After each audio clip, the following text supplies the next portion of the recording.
O ano de 2024 marca o 5º centenário do nascimento de Luís de Camões, o mais importante poeta de Portugal e autor de diversos épicos e poemas cujo impacto duram até hoje. Amor é fogo que arde sem se ver, é ferida que dói e não se sente, é um contentamento descontente, é dor que desatina sem doer.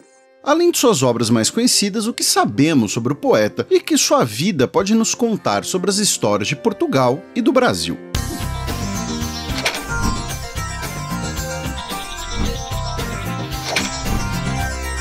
Sejam bem-vindos ao Nerdologia de História. Meu nome é Felipe Figueiredo, formado em História, colunista, podcaster, youtuber e professor. E amor ao conhecimento é fogo que arde sem se ver, nesse Nerdologia sobre a vida e a obra de Luís de Camões, o poeta de Portugal.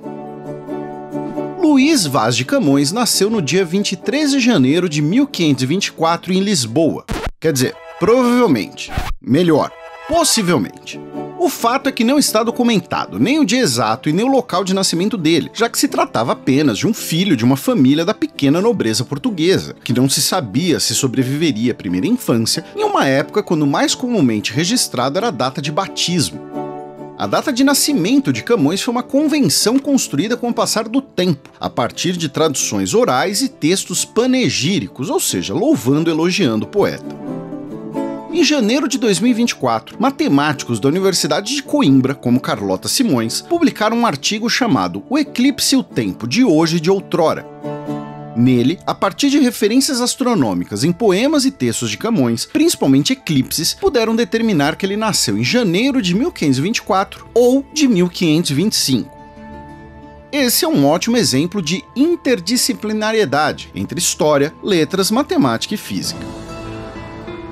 E a cidade de seu nascimento? 4 cidades brigam pelo título de local de nascimento de Camões: Lisboa, na corte; Coimbra, onde ele cresceu; Santarém, cidade de sua mãe; e Alenquer, cidade reverenciada por Camões. Essa briga se dá primeiro pela falta de documentação que mencionamos. Segundo, isso seria um atrativo para a cidade, com memoriais, visitantes. Provavelmente também por convenção que se definiu o local em Lisboa, capital do país, onde vivia sua família, escolha que causa menos questionamento. Independente do local e da data de nascimento, sabemos que a veia artística estava na família de Camões, além de muitos privilégios reais para ele não ter que vender sua arte na praia. Seu bisavô foi Vasco Pires de Camões, um galego que era tanto da nobreza quanto um trovador. Ele se assentou em Portugal em 1370, recebendo terras e um cargo do rei português. E sua poesia e música contribuíram para criar um estilo trovadoresco português, de caráter ufanista.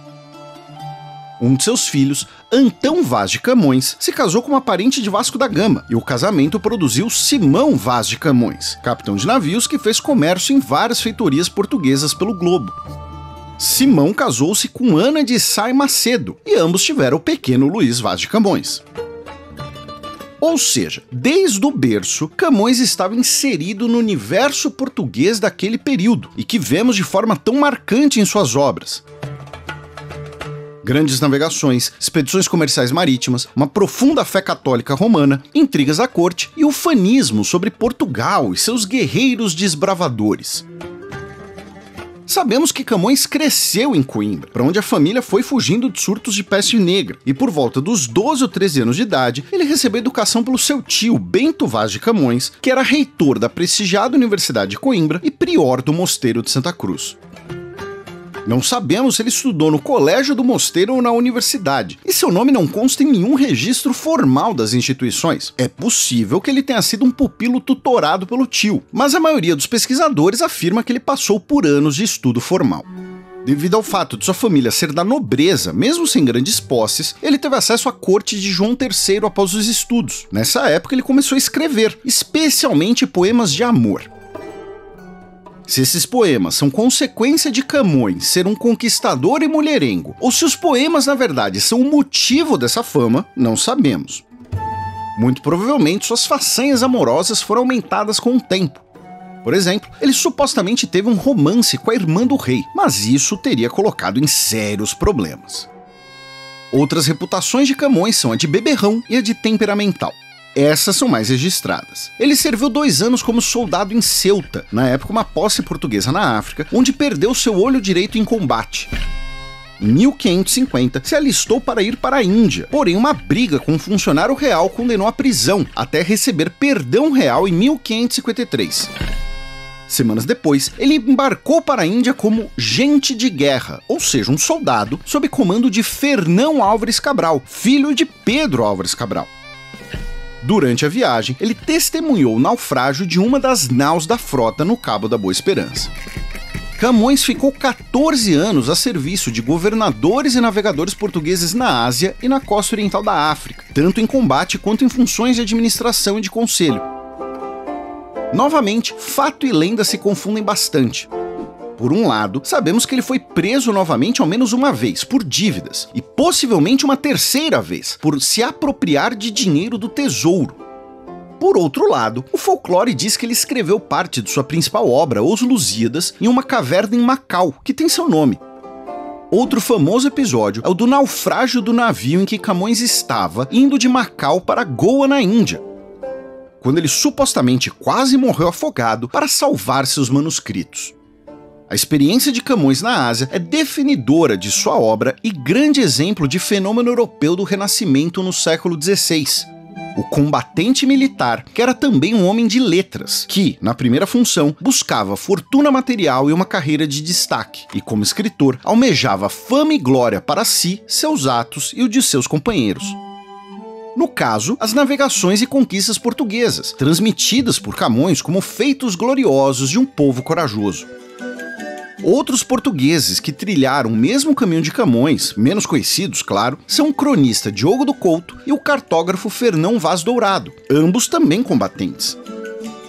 Isso era consequência de uma idealização renascentista dos filósofos gregos que também eram guerreiros, como Sócrates e Xenofonte. E Camões tinha grande domínio de filosofia e mitologia greco-romana. Sua obra também louvava a fé católica romana, em um contexto histórico de conflitos entre católicos e protestantes na Europa. Camões, depois de seu serviço na Ásia, ficou 3 anos em Moçambique, retornando para Portugal em 1570. Lá, ele finalmente concluiu Os Lusíadas, recitando a obra ao adolescente rei Sebastião. Coordenou sua publicação em 1572 e o pagamento de uma pensão ao nobre cavaleiro Camões. Nesse ano, foi feito o seu único retrato em vida, cujo original se perdeu. O pagamento da pensão era irregular e, como vimos, Camões não lidava bem com dinheiro. O fim de sua vida, inclusive, foi na pobreza, no convento de Santa Ana, sem se casar ou ter filhos. Ele morreu em 10 de junho de 1580, pouco depois da união de coroas entre Portugal e Espanha, aos 56 anos de idade. Ele foi enterrado em uma cova comum no pátio do convento, e sua mãe passou a receber sua pensão. No grande terremoto de 1755, seus restos mortais foram perdidos. O belo sarcófago, concluído em sua homenagem em 1880 no Mosteiro dos Jerônimos, contém restos mortais simbólicos, que não são os de Camões. E vocês devem ter notado que citamos apenas a publicação dos Lusíadas. A fama de Camões se dá póstumamente, como por exemplo a publicação de seus poemas em 1595, além da crescente popularidade e reputação dos Lusíadas. É no século XIX que ele será aclamado como poeta nacional português, e hoje a data de sua morte é celebrada como o Dia de Portugal, de Camões e das comunidades portuguesas, sendo Portugal um raro caso de país cuja maior data nacional está ligada a um poeta e escritor. Fazei, Senhor, que nunca os admirados alemães, galos, ítalos e ingleses possam dizer que são paramandados mais que para mandar os portugueses. Lembra que esse vídeo é um recorte, claro que muita coisa interessante ficou de fora e fontes e sugestões estão aqui na descrição. Nos comentários do Nerdologia sobre 25 anos do massacre de Columbine e o que explica ataques em escolas, comentaram que não mostramos os rostos ou nomes dos criminosos. Isso foi feito de propósito, justamente para evitar a espetacularização que é muitas vezes feita em torno de eventos trágicos como esse e que é criticada por especialistas, como comentamos no vídeo. Não se esqueçam de curtir e compartilhar o vídeo. Ative as notificações de nosso canal para conhecer mais sobre a história de Portugal e até a próxima!